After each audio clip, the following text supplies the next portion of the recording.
Okay, so what you saw on the previous slide is that you need to compare the accounting book value to the tax base value for each item included in a balance sheet. And the primary new element in that is to determine the tax base value for items. So I have this slide which you won't actually have included in your handouts because I've just added it recently to the presentation. So you may need to either copy it later or perhaps write it in on a blank sheet.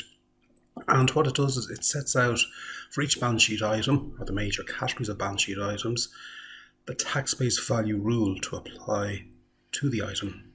And there are some small examples given as well. So the first category I have is items granted capital allowances. This covers plant and machinery, motor vehicles and the like. So the tax base there will be the tax written down value, but you should note that there's a special consideration needed in respect of motor cars. As you recall, motor car costs are often restricted for capital allowance purposes. In later exercises, we'll examine this issue in more detail. But in general, the tax written down value is the tax base amount. So that'll be the value that goes into the second numeric column.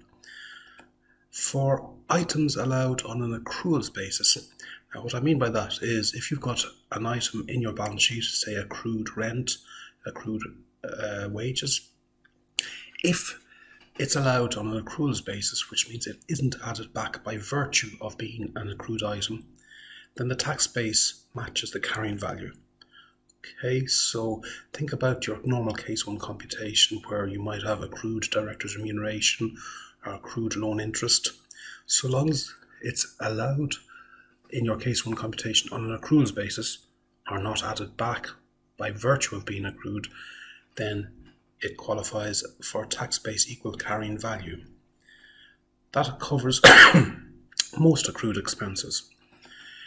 Items allowed on a cash basis, and this would cover things like added back accruals for pensions or added back accruals for royalties.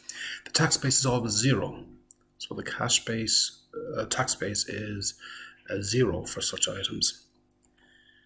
And items not allowed, so again examples, penalties accrued or entertainment expenses accrued, the tax base must match the carrying value. You can't give rise to a deferred tax liability for such items. Okay, these are permanent difference items.